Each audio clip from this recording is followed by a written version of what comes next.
In this episode of Speak Out and Play, I will discuss the state of the wargaming hobby, talk about the Warfighter Universal Rulebook, tell you what is happening with my channel, and pat myself on the back.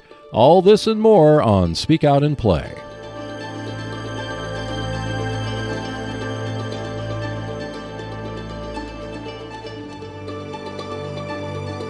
Hello and welcome to the first Speak Out and Play podcast for the year 2024.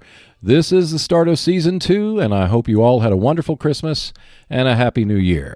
And now that we're firmly settled into the midwinter doldrums before the warm rays of spring arrive, it's time to make some changes at this here Speak Out and Play, starting by shaking up how I present the topics. Is wargaming healthy, wealthy, and wise? Over the past few months, I've seen videos and comments about the state of wargaming on various YouTube channels, most notably the question, is wargaming dying? And in the spirit of being a contrarian, I decided to ask the reverse question instead. Now, I'm limiting my comments to the card and board wargaming, or print wargaming as I sometimes call it, and that term will be used back and forth in this piece. I'm not including miniature wargaming, which I consider to be a cousin to print wargaming. In other words, they're in the same family, but they're in different households. So what happens in one house is different than what happens in the other. And if you have cousins like mine, the differences can be quite substantial. Admittedly, the information that we have as consumers in the card and board wargaming hobby is limited. We do not have annual sales figures from companies like GMT, Compass, DVG, and the like, nor do we get accurate attendance records from many of the tournaments that host wargaming events. However, we do have some information available that allows me to make an educated guess as to what is happening in the hobby today. So let's get to it. Is wargaming dying? No. Is wargaming on a significant downward trend? No. Is wargaming growing significantly? No. The truth is, from all the available evidence that I can see, the card and board wargaming world is about the same as it was 5 to 10 years ago. It's probably grown a little, maybe like 2 to 3% each year, which kind of fluctuates from year to year, but I have yet to see any considerable growth or shrinkage in the hobby itself. So what do I base my opinion on the current state of wargaming on? First, if there had been any major changes in the card and board wargaming hobby, we would see it in the companies themselves. We would see well-established companies folding or turning their attention to other markets, such as role-playing or general board games, if the trend was going downward. We'd see fewer general board game and RPG companies making games with wargaming topics, because when profits shrink considerably, companies will go somewhere else. Conversely, if there was significant growth, we would see established companies expanding their personnel, particularly in marketing, because with greater growth comes greater competition, which means that you need salespeople and experienced marketers to grab a larger share of a growing customer base. Because these new people don't know who you are. So to make sure they find out, you have to tell them through advertising, expanding your social media presence, and the like. You would also see significant expansions produced for popular titles and games that reflect the highly successful titles that are being produced. You would also see a spike in new companies producing print war games, because when someone discovers gold, you can bet there's a lot of people grabbing shovels and pickaxes and rushing to the scene. Neither trend seems to be happening, so that tells me that everything is roughly the same as it has been for some time. In other words, there hasn't been any great fluctuation one way or the other over the past several years. What does seem to be happening is that more war games are being produced, but that is not necessarily a sign of significant growth. It can also be a sign that the sales window or shelf life of new games is shrinking, which means that more companies are producing more titles to make the same amount of profits that they did with fewer titles a few years ago. In other words, they're running to stand still. Now, this may be a temporary situation and not a long-term trend. When you take into account the current state of the economy, that might be expected. However, if it does keep up for a few years, then you might see some established companies start to either shrink or just go out of business altogether. But I'm not saying that's going to happen.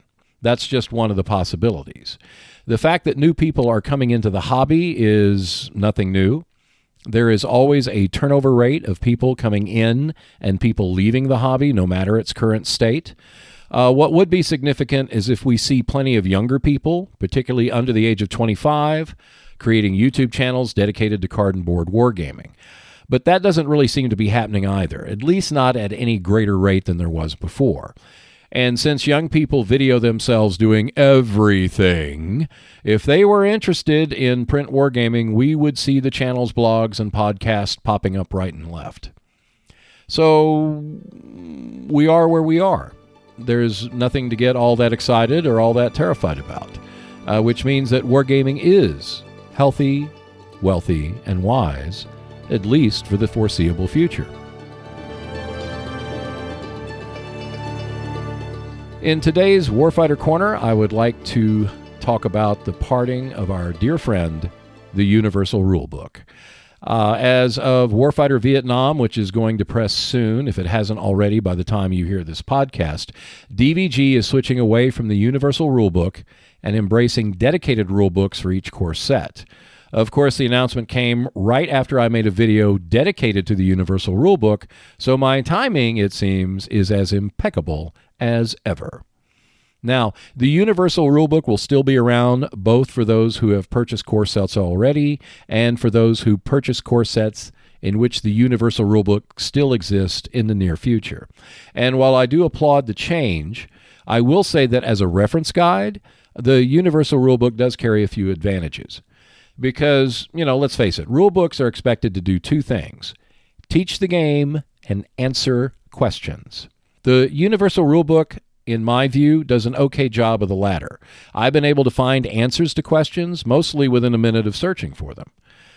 Usually these are questions from the DVG Facebook pages in which people come on there to ask questions about particular situations, and I just pop up the rulebook, which I have on a PDF file, search for it, and I'd say 9 out of 10 times it's there within a minute.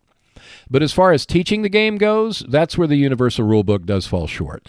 It's not that the game itself is all that complicated, but it is the combination of unique rules and lots of keywords that make it difficult for new players to grasp the system that quickly. So if you have questions about the game, the best place to go is the DVG Warfighter Facebook page. There are people like me, and most often smarter than me, who will answer your questions. You can always ask me through my YouTube channel in the comments on my latest Warfighter video, or through my Seek Out and Play Facebook and X pages. So, now that I've talked about that, let's talk about what's in the works for Seek Out and Play. In the past, January has been a quiet month. Normally, I'm recovering from the previous year, and I do everything possible to keep the workload on this channel to a minimum. So, of course, I'm screwing that all up this month by starting my fall 2024 videos. The goal is to have the fall completed by the Ides of March, which seems so appropriate. Now, that doesn't mean I'll take the spring and summer off in terms of making new videos. As I have in the past, I tend to make 1 or 2 new videos each month to cover games that I have recently received or talk about subjects that need immediate attention. In this case, I'm planning on making 3 to 4 videos a month and not limit my video production to the late fall and winter months. Now, whether that actually happens, like my commitment to more exercise and a better diet, that remains to be seen. My goal for the channel is to broaden out the topics of each video while maintaining the same focus on the card and board wargaming world.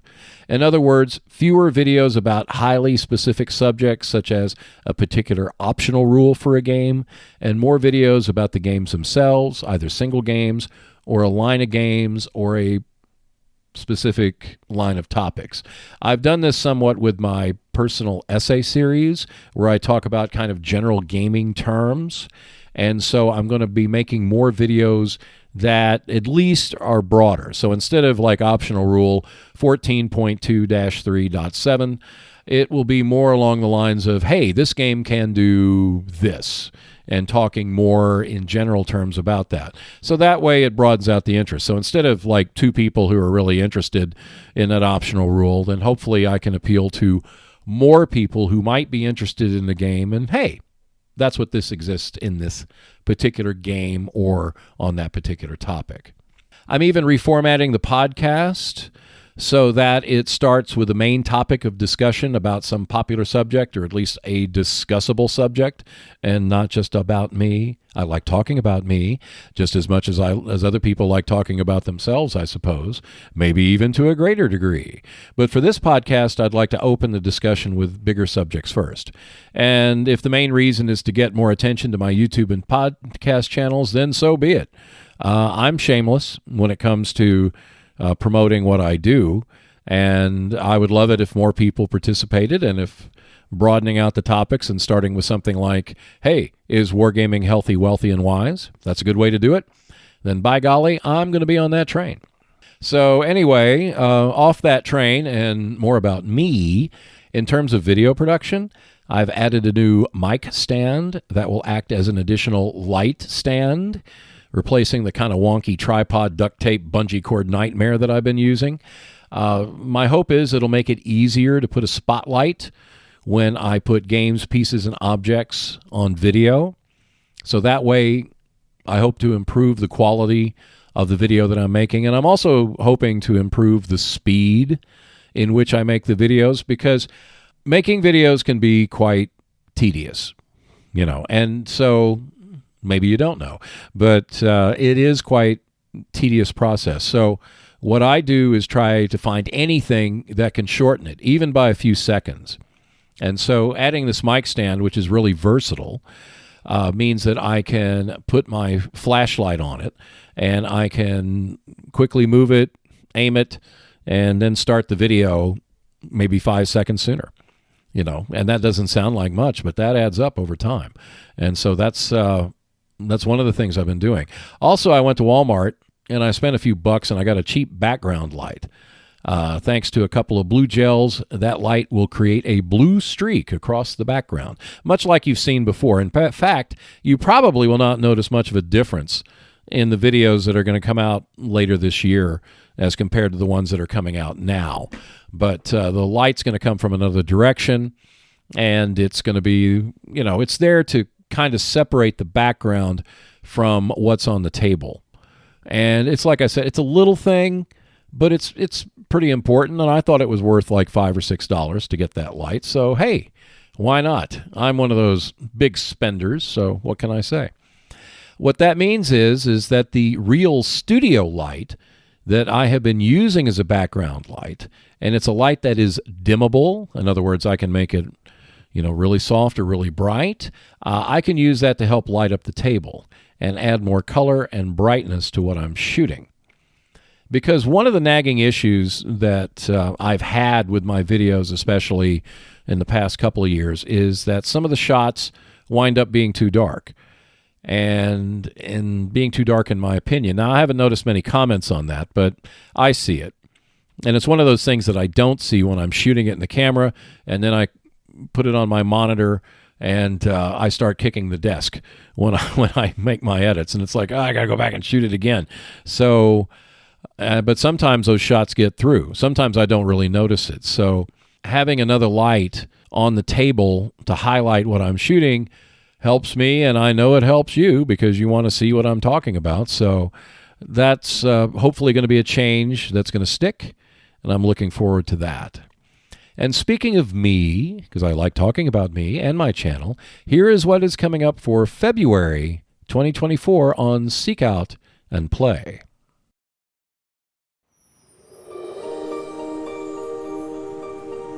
For the first Wednesday of February 2024, Seek Out and Play presents Thermopylae. Let's get started. The video covers how to play the game so you can get started right away. I also cover a little of the background of the battle and show the components and cards so you can get a better understanding of the game's subject. Thermopylae: The Hot Gates is part of the Heroic Stand series by DVG, which includes other famous stands in history that currently include the Alamo and Rorke's Drift. The game system is designed for ease of play while creating a tense struggle for one or more players. For the second Wednesday of February 2024, Seek Out and Play presents DVG's Warfighter World War II expansion number 69, Long Range Desert Group, a short unboxing video that showcases the cards included in the set. The video covers each type of card and gives a brief description of what the cards do. This includes soldiers, weapons, skills, equipment, missions, objectives, locations, and the hostile anti-vehicle cards. The Long Range Desert Group is one of the expansions dedicated to the Warfighter Corps set, North Africa. Each expansion is designed to augment the soldiers, equipment, gear, missions, locations, and objectives in the game. For the third Wednesday of February 2024, Seek Out and Play presents a short video describing the combat examples found in Undaunted, Battle of Britain by Osprey Games. The video covers the combat rules for aircraft, anti-air, and bombing runs. The video uses the rules found in the game to explain the different situations. Undaunted Battle of Britain is currently the latest iteration of the famed Undaunted series. All games in the series use the same basic rule set, but each has a dedicated rulebook so you can learn the game quickly and easily. Catch more videos about the Battle of Britain and other games in the Undaunted series when you visit the Seek Out and Play YouTube channel. A new video is released every Wednesday. Check out my Facebook and X pages for updates and new video releases.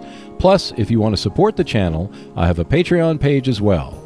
Seek Out and Play releases a new video each week, so I will see you next Wednesday.